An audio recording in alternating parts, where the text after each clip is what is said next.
Bayangkan Anda berdiri di sebuah ruas jalan kota besar saat pagi hari. Deretan ruko berjajar rapi, tapi sunyi. Rolling door tertutup rapat, debu menempel tebal, dan spanduk bertuliskan diswakan menggantung lemas dengan warna yang sudah pudar dimakan matahari. Gemboknya berkarat, seolah lupa kapan terakhir kali diputar. Di tengah hiruk-pikuk kota, ada ruang-ruang mati yang tak lagi bernapas. Di atas kertas, bangunan ini adalah aset. Nilainya ratusan juta, bahkan miliaran rupiah. Ia tampak gagah dalam daftar kekayaan, tapi dalam arus kas bulanan, ceritanya berbeda. Setiap tahun ada PBB, setiap bulan ada iuran keamanan, listrik minimum, dan biaya perawatan agar bangunan tidak rusak total. Tidak ada pemasukan, tapi pengeluaran terus berjalan tanpa kompromi. Jika kita mundur ke tahun 90-an atau awal 2010-an, ruko adalah simbol keberhasilan. Ia dianggap investasi paling aman, tempat usaha sekaligus tabungan masa depan. Banyak orang membeli ruko dengan keyakinan bahwa nilainya tak mungkin turun. Ruko adalah kebanggaan. Hari ini, kebanggaan itu sering berubah menjadi sumber kecemasan yang diam-diam melelahkan. Mungkin Anda pernah bertanya dalam hati, apakah saya salah membeli aset ini? Ingin dijual, tapi harganya jatuh. Dipertahankan, tapi setiap bulan seperti menyalakan argometer kerugian. Ada rasa terjebak di antara logika dan emosi. Beton ini tidak bergerak, tapi tekanan mentalnya terus berjalan tanpa henti. Penting untuk disadari, fenomena ini bukan kasus tunggal. Banyak kawasan komersial yang dulunya hidup kini berubah seperti kota hantu, bahkan di lokasi yang dulu disebut strategis. Ini bukan soal kurang usaha atau salah individu. Ini adalah pergeseran zaman yang masif, di mana fungsi ruang kota berubah lebih cepat dari kesiapan pemilik aset. Di video ini, kita tidak akan menyuruh Anda menjual ruko dengan panik atau memotong harga tanpa perhitungan. Kita juga tidak akan menjual mimpi kosong bahwa kondisi akan pulih dengan sendirinya. Pembahasan ini fokus pada strategi bertahan, beradaptasi, dan merestrukturisasi aset agar kembali punya peran ekonomi yang masuk akal. Karena kunci utamanya bukan pada bangunannya, tapi pada cara kita memandangnya. Selama ruko hanya dilihat sebagai toko yang gagal disewakan, ia akan tetap menjadi beban. Namun, ketika kita mulai melihatnya sebagai ruang bernilai ekonomi yang fleksibel, opsi solusi mulai terbuka. Dari sinilah pembahasan kita akan melangkah. Ada satu perasaan yang hampir selalu muncul saat membicarakan ruko kosong, rasa sayang yang bercampur penyesalan. Ini berkaitan dengan psikologi sunk cost, yaitu kecenderungan manusia mempertahankan sesuatu hanya karena sudah terlanjur mengeluarkan biaya besar. Secara logika, ruko yang terus kosong adalah sumber kerugian. Namun secara emosional, melepaskannya terasa seperti mengakui kesalahan masa lalu, dan perasaan itu sepenuhnya manusiawi. Di luar logika finansial, ada tekanan sosial yang sering tidak diucapkan. Ruko bukan sekadar bangunan, ia juga simbol status. Banyak pemilik merasa gengsi jika harus menyewakan dengan harga lebih rendah atau mengubah fungsi ruko menjadi sesuatu yang dianggap kurang prestisius. Ada ketakutan dinilai turun kelas, gagal, atau salah langkah oleh keluarga dan lingkungan sekitar. Padahal pasar tidak pernah peduli pada gengsi. Rasa frustrasi biasanya memuncak saat ada calon penyewa atau pembeli yang datang dengan penawaran jauh di bawah harapan. Angka yang terdengar tidak masuk akal sering terasa seperti penghinaan pribadi. Seolah visi, kerja keras, dan keyakinan saat membeli ruko itu tidak dihargai sama sekali.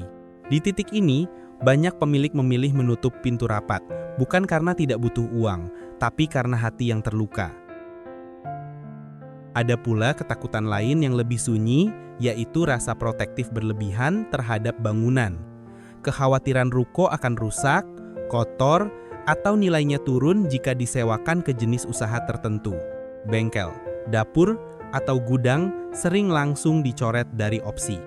Padahal ruko yang terus kosong justru mengalami kerusakan lebih cepat, hanya saja kerusakannya tidak selalu terlihat dalam hitungan bulan. Sementara itu, beban finansial kecil tapi rutin terus menggerogoti.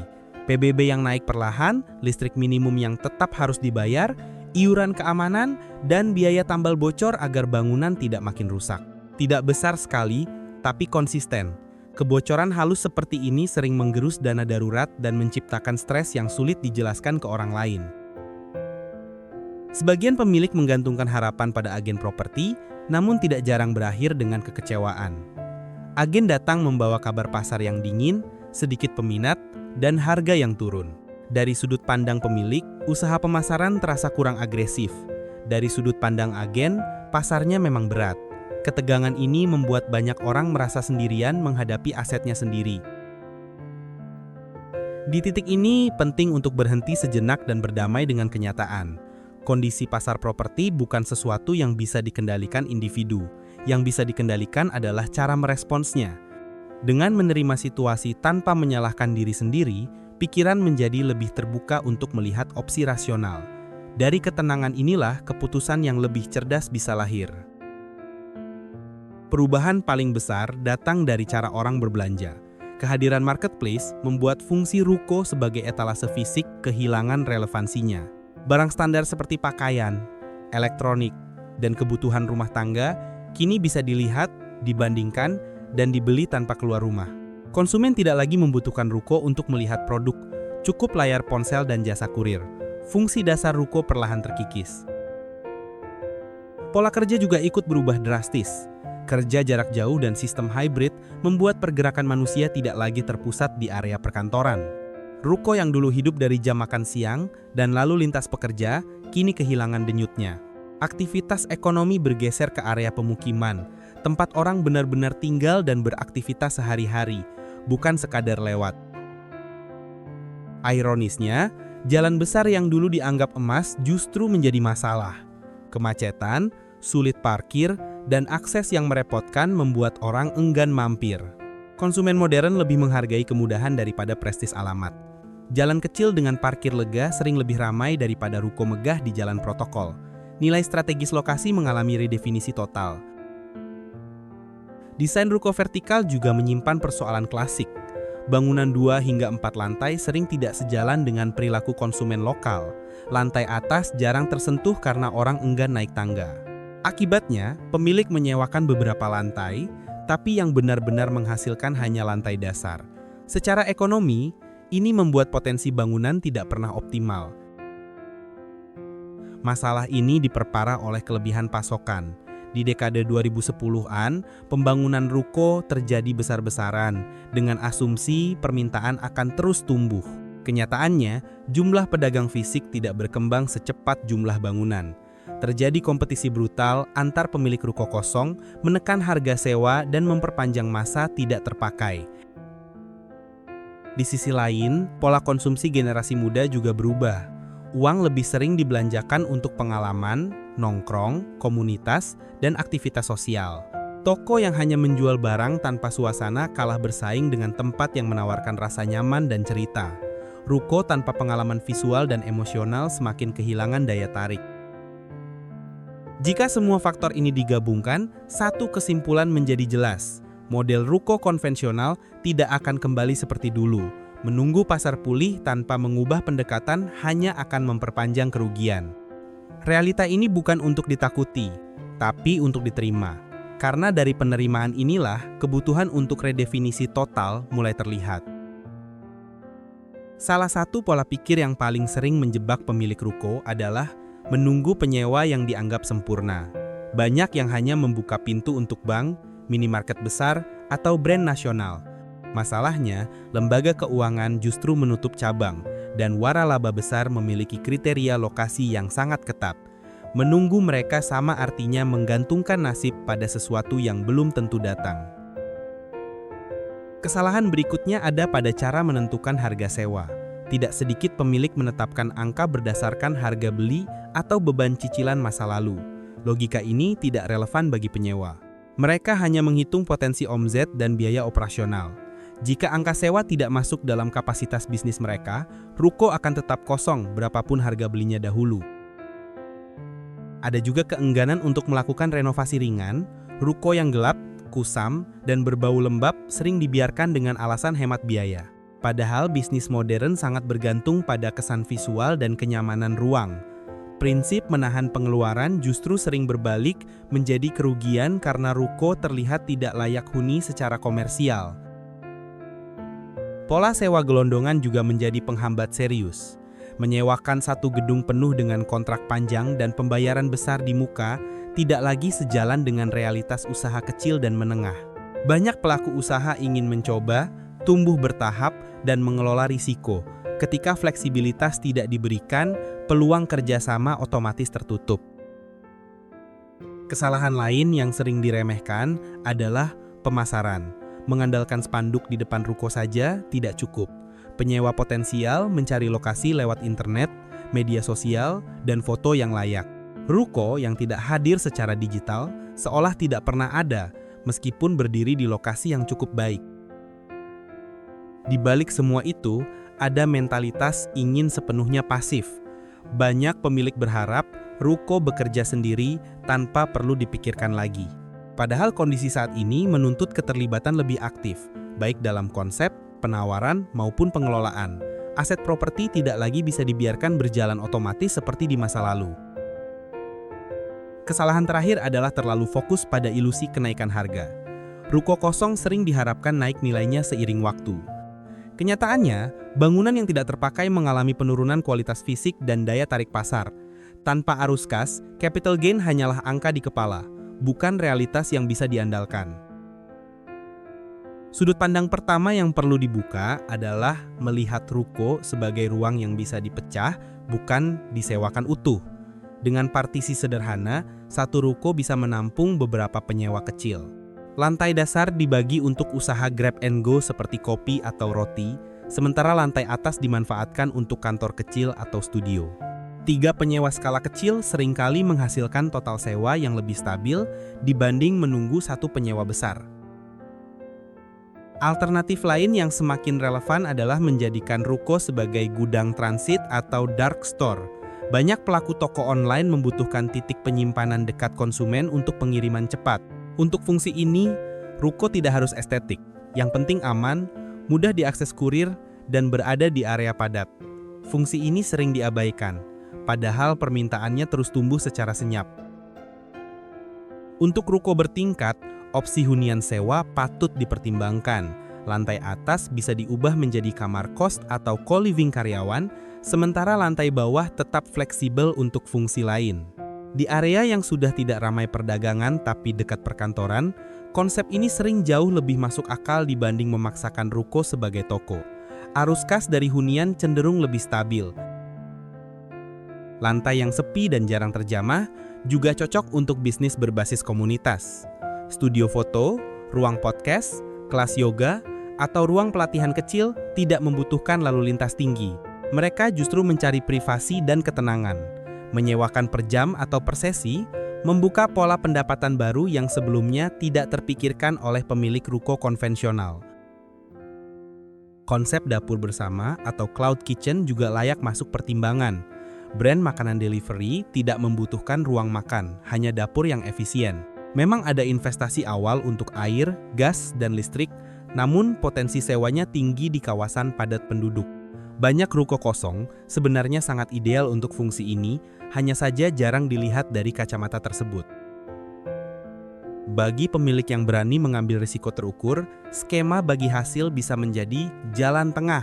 Daripada ruko kosong tanpa pemasukan, bekerja sama dengan pengusaha muda berbagi omzet membuka peluang hidup baru bagi aset. Risiko tetap ada, tapi Rp0 dari ruko kosong adalah risiko yang sudah pasti. Kerjasama ini menuntut komunikasi dan kontrol, bukan sekadar menunggu. Terakhir, ruko juga bisa dimonetisasi secara administratif. Menjadikannya alamat bisnis atau kantor virtual memungkinkan satu bangunan menghasilkan pemasukan dari puluhan entitas usaha. Aktivitas fisik mungkin minim, tapi secara legal dan ekonomi ruko tersebut bekerja. Ini contoh bahwa nilai ekonomi tidak selalu harus terlihat ramai di permukaan. Sebelum melangkah lebih jauh, ada satu hal yang tidak boleh dilewati, yaitu legalitas. Setiap ide kreatif akan runtuh jika bertabrakan dengan zonasi dan izin. Mengubah ruko menjadi kos, dapur, atau ruang usaha tertentu harus sesuai peruntukan wilayahnya. Mengabaikan aspek ini bisa berujung pada konflik lingkungan, denda, atau penutupan paksa yang justru menambah kerugian. Setelah urusan izin, Langkah berikutnya adalah membaca lingkungan mikro dengan jujur.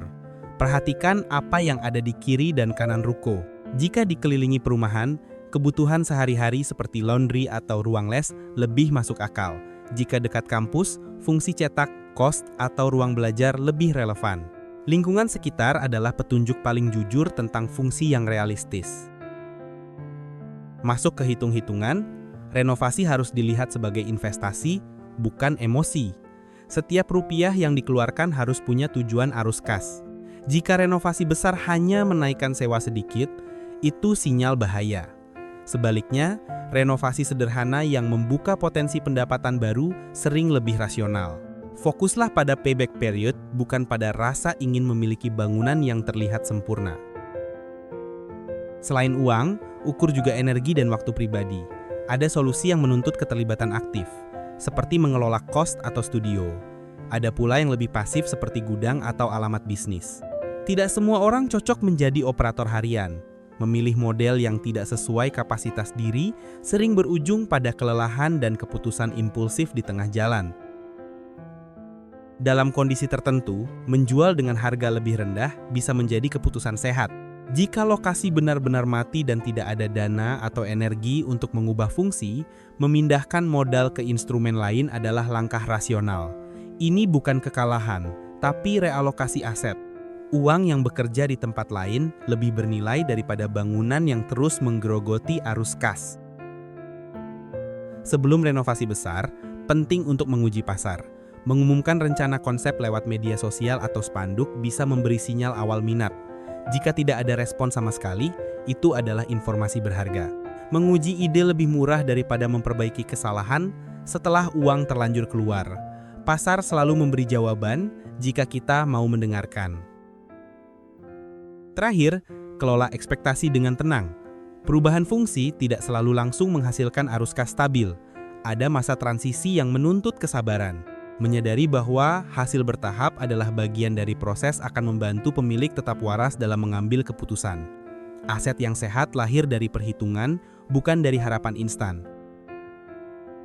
Memiliki ruko kosong bertahun-tahun bukanlah akhir dari segalanya. Ia adalah sinyal yang keras, tapi jujur, bahwa lingkungan dan zaman telah berubah. Bangunan itu tidak salah dan pemiliknya juga tidak gagal. Yang dibutuhkan adalah keberanian untuk mengakui bahwa strategi lama tidak lagi relevan dan saatnya memberi arah baru pada aset yang selama ini diam. Perlu diingat satu prinsip penting, aset seharusnya melayani hidup kita, bukan sebaliknya. Ketika properti justru menjadi sumber stres berkepanjangan, menguras pikiran dan arus kas, ada yang perlu dievaluasi. Mempertahankan aset tanpa fungsi ekonomi bukanlah kesabaran, melainkan penundaan keputusan yang semakin mahal. Di era ekonomi yang penuh ketidakpastian, fleksibilitas menjadi bentuk kekayaan baru. Bukan soal berapa banyak bangunan yang dimiliki, tapi seberapa cepat aset tersebut bisa menyesuaikan diri dengan kebutuhan pasar. Ruko yang bisa berubah fungsi adalah ruko yang punya peluang bertahan. Kekakuan justru mempercepat keusangan. Cobalah besok pagi melihat ruko itu dengan sudut pandang berbeda. Bukan sebagai bangunan yang membebani, tapi sebagai ruang kosong yang masih bisa diisi dengan ide baru. Setiap dindingnya adalah kanvas, dan setiap lantainya menyimpan potensi yang belum tentu harus sama dengan fungsi awal saat pertama kali dibeli. Apapun keputusan akhirnya, satu hal tidak boleh dilupakan, arus kas keluarga harus menjadi prioritas. Renovasi, sewa murah, kerjasama, atau bahkan menjual, semuanya harus diuji dengan satu pertanyaan sederhana. Apakah ini membuat keuangan lebih sehat? Aset yang baik adalah yang menambah ruang bernapas, bukan menambah tekanan. Terima kasih sudah meluangkan waktu untuk menyimak pembahasan yang panjang dan tidak ringan ini. Masalah properti sering terasa berat karena melibatkan uang, ego, dan harapan. Namun setiap masalah selalu punya jalan keluar jika kita mau menurunkan ego dan membuka ruang bagi logika yang lebih tenang. Sebagai penutup, jadilah investor yang sadar kondisi, berani menyesuaikan diri, dan tidak terjebak romantisme masa lalu. Kelola aset dengan pikiran jernih, keputusan waras, dan tujuan yang jelas. Sampai jumpa di analisis berikutnya, di mana kita akan kembali membedah realita finansial dengan kepala dingin. Sebelum kita akhiri, silakan bagikan pengalaman Anda di kolom komentar. Apakah Anda juga punya ruko kosong atau sedang mempertimbangkan langkah tertentu dari pembahasan tadi? Jika video ini terasa relevan dan membantu cara berpikir Anda, tekan tombol like agar konten seperti ini bisa menjangkau lebih banyak orang. Jangan ragu untuk share ke keluarga atau rekan yang mungkin sedang menghadapi situasi serupa.